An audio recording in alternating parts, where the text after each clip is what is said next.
Aries, and welcome to your May 2020 Creativity Tarot reading. My name is Kayleigh Jean, and welcome to my channel. I record these readings for artists, entrepreneurs, and anyone who is working on their personal growth, self-expression, or spirituality in any form. So if those areas of life are intriguing or important for you right now, I encourage you to go ahead and keep listening. I also want to just say really quickly that you can use this reading for your sun, moon, or your rising sign, and it's also possible if sometimes none of them resonate. These are just general readings. However, I also encourage you to come back and take a listen to the video at the end of May. You could be surprised to hear some of the connections that you may find. So, all right, Aries, let's get into your reading. While I was tuning in for you, I felt this almost like a magnetic pull. And I was almost seeing it symbolically as kind of like a storm or a cyclone, but it feels like it's more, rather than going into the storm symbology, I feel like this is more referring to the ability of those weather systems to kind of pull other currents of energy into them. I feel that for you in May, there's a really strong sense of you being able to attract what you need. And that might be really simple things, like maybe you need something kind of brass tacks for your home or to make your living situation more comfortable. Or maybe it's, on a totally different level. Maybe it's that you need some kind of big opportunity in your career, or you need something to open a door for you, or perhaps you need something that you don't believe that you can get. Whether it's a big thing or a little thing, I think that if you're paying attention in May, you're going to find that you're able to attract those things that you need. And you may not really be attracting more than you need, but it's almost like the sense that I get is like exactly what you need. Like exactly what you need. That's like the phrase that keeps coming into my mind for you, Aries. So I think that this is going to be a really interesting month for you, especially if you choose to keep this information in mind as you go through the month of May. I think that you're going to start to see that even as like a small need arises, you're going to find that within, a matter of days, I would say, because we're looking at the month, you're going to find that whatever that is, it just comes to you, like through some interesting way, you are able to manifest it. So start, if you're new to this type of work, start with small things. Maybe you want a new stapler, or maybe you would really like just... I'm not really sure, something symbolic even, maybe a piece of jewelry, or you want to work with a certain stone, or you want to work with a certain color scheme to embody more of a particular energy in your environment. It could even be, just little things like maybe you need new pairs of socks or something silly like that. And I feel like there's just some kind of funny way or some kind of interesting way that this thing that you're thinking like, oh, I need that, and maybe it's not that you can't get it, but you just haven't been taking action on it for whatever reason. It's like the perfect thing comes to you. So that's kind of the feeling that I get. Let's take a look at your cards and we'll get some more information. Aries. Okay.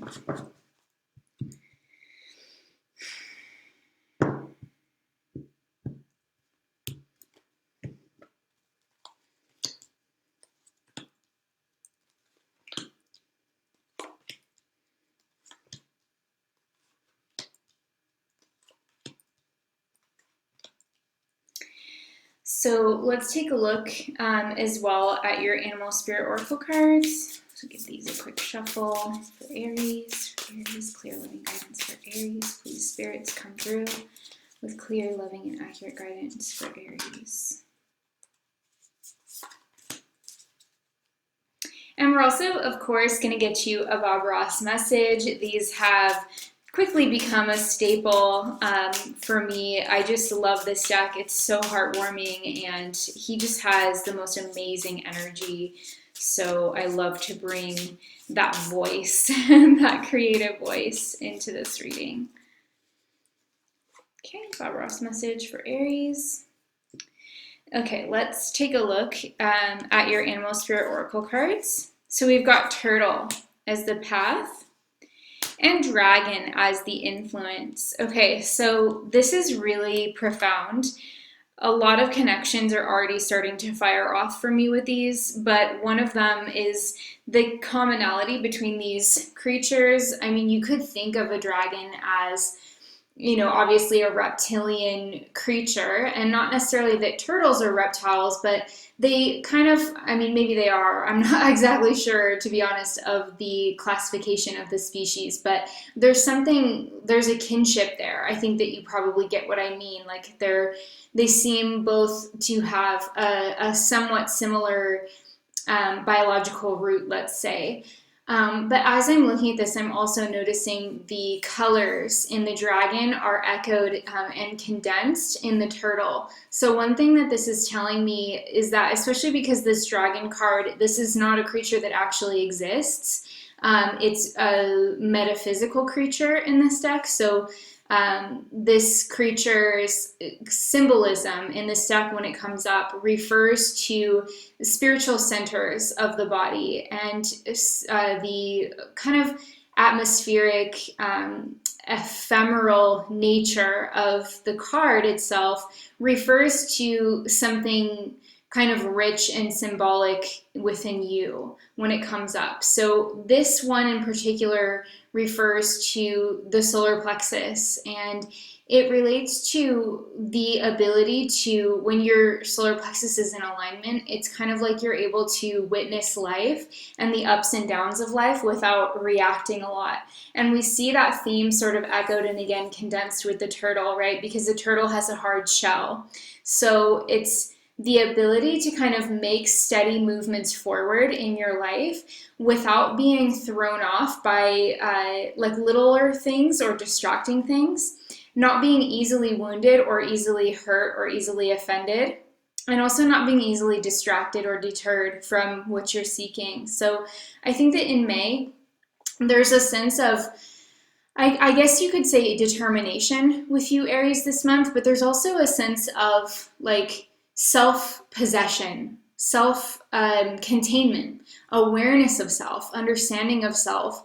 And when you understand and respect like the dignity of who you really are, I think it's easier for you to make progress. Even though with the turtle, we can get that sort of theme of like slower movement.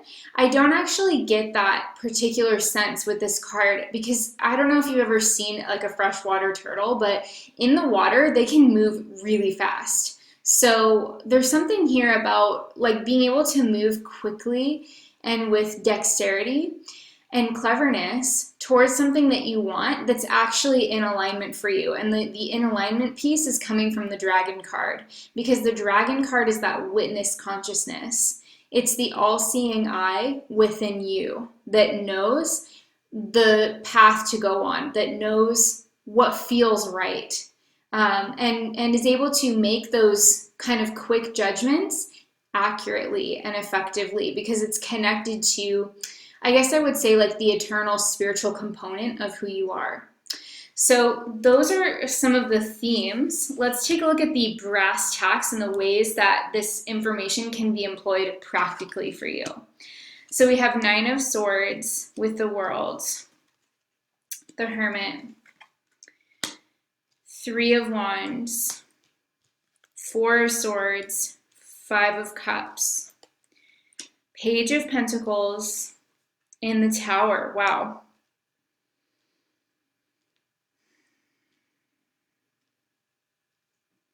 So let's take a look here.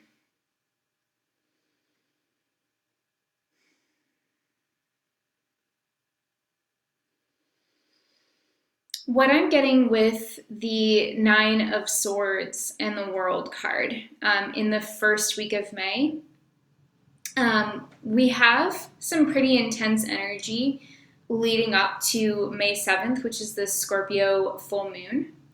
And that's going to be a really interesting time. We see that symbolism echoed kind of in the world card, because the world card is showing this large, circular shape, which is like echoing the moon. And then we also have the eagle in the corner, which is the esoteric creature of Scorpio. So that's kind of what I'm seeing in this card. That's like where the energies and the magic of this reading is kind of happening, is that I feel like it's showing me that around that Scorpio full moon, which is going to be in your 8th house, which is not the most, it's not the most like cuddly house to have a full moon in, to be totally frank. The Scorpio full moon in the 8th, it can bring up fears, I would say, because Scorpio is a sign, it's a fellow sign to you because it shares the traditional rulership of Mars with you. So there's definitely something about this that I think feels personal. There's something about the energy that you're going to be feeling maybe leading up to that full moon that is stirring up some fears within you and some concerns, because we have the 9 of Swords with the world. But I do get the sense that around the full moon there is going to be almost a culmination point where you're kind of recognizing either your capacity to act within a situation, or you're accepting like an inability to act within a situation. So I think that like leading up, like that first week of May, you may be dealing with a little bit of internal anxiety or internal like pressure because you have the 9 of Swords. But I think by the time that you get to the full moon, it's like you're realizing something that almost kind of spits you out on the other side of that, on the other side of that anxious energy. So whether it's, oh, here's a solution, right? Or whether it's, well, I can't do anything about this, so I'm just going to wash my hands of it, turn it over to the universe, and know that everything is going to work out as it should. Whichever of those two kind of potential landscape scenarios that you're dealing with, Aries, I think that you are going to find some kind of peace or acceptance around that time. But I do still see this as being a pretty impactful month. So as we go into the second week of May, we have the Hermit card for you with the 3 of Wands. And this really stands out to me as one of the most empowering weeks for this entire month for you, Aries. So the second week of May, it does feel like there's potentially going to be a strong urge on your part to take your destiny in your own hands. And I think that you're going to be trying to be really strong about how you do that. I feel like there's a sense of, I don't want to say solemnness, if that's a word, but with the Hermit and the 3 of Wands, like normally the 3 of Wands card is kind of a sprightly, enthusiastic, like it feels sort of exciting kind of energy to me. But in this particular case with the Hermit there, I think that you are not really going into whatever this kind of undertaking is. You're not really going into it with any sense of naivety about what this is going to require for you. There's this seriousness to the actions that you're taking in the second week of May that I think is going to be reflected in your actions and how you handle the responsibilities that you're taking on. So with these cards, it is almost like I feel like you could benefit in the second week of May from doing some kind of ritual for yourself to initiate a new process in your life. Sometimes we need some kind of a ritual to bridge the gap or create a gap or a border between who we used to be and who we know that we're becoming.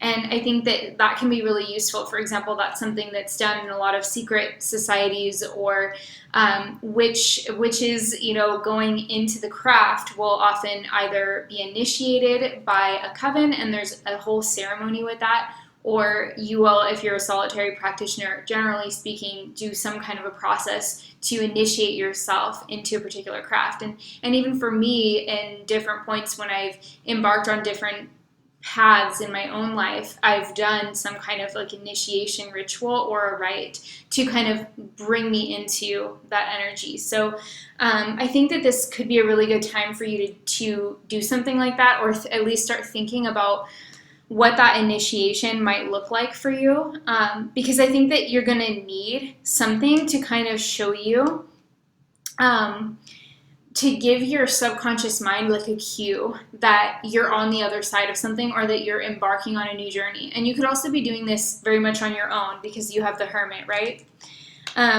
The third week of May,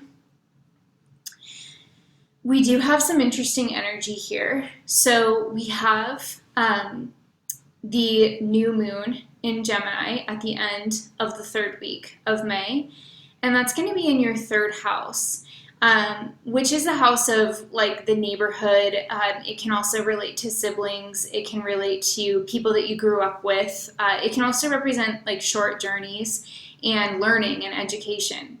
So there's something here potentially, and it could be connected to the astrology of that new moon in Gemini, or it could be, you know, something different, something on its own in your life. But with the Four of Swords and the Five of Cups, I think there is like a need for you to like allow whatever you're feeling to just be.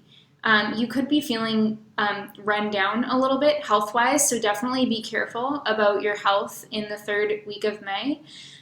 You might want to also just take a little bit of a breather somehow. I think that you could, especially considering like the larger realizations that we're seeing in the beginning of the month that do show you like forging a new path for yourself, right? And do show you entering into like something that's uniquely right for you, which is all really good stuff.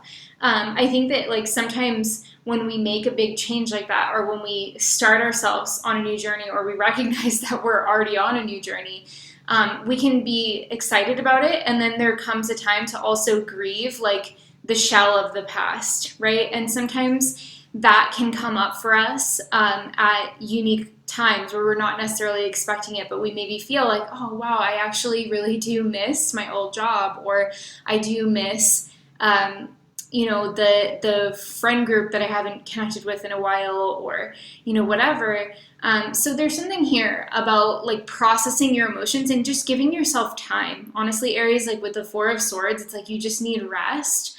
And you need to allow yourself to just feel your feelings. And if there is something going on, don't hesitate to seek out some help for yourself, because I think that this is one of those times where you could benefit from it maybe, but it's going to play out uniquely for everyone. So I think that, this could be like a small thing, or it could be something that feels more impactful for you. But either way, it's really like the message that I want to give you with that is like time heals all things. So yes, you are going on this new journey, or yes, your life is changing a lot right now, and you may need to mourn the loss of the way that things used to be. But at the same time, there's nothing else to do but that. So in a way, if you're in that place in the third week of May, you know that you're in your process, and you know that you're actually making progressive movement forward, and that this is just part of life. These adaptable periods of time where we have to transition is just part of it. So with the Page of Pentacles and the Tower at the end of May, we've got this energy of like tentative stability and laying down, a foundation. And then we have this energy of like radical change and shifting. I'm not one of those readers that only sees the Tower as a bad thing. I think sometimes we can subjectively experience it negatively, because in the moment that a big surprise happens, we may not really be thinking, that this is what we want. But I also, in my own practice over years and years of reading cards professionally and privately, I feel like one of the things that we don't contemplate enough about the tower is the liberation aspect of it.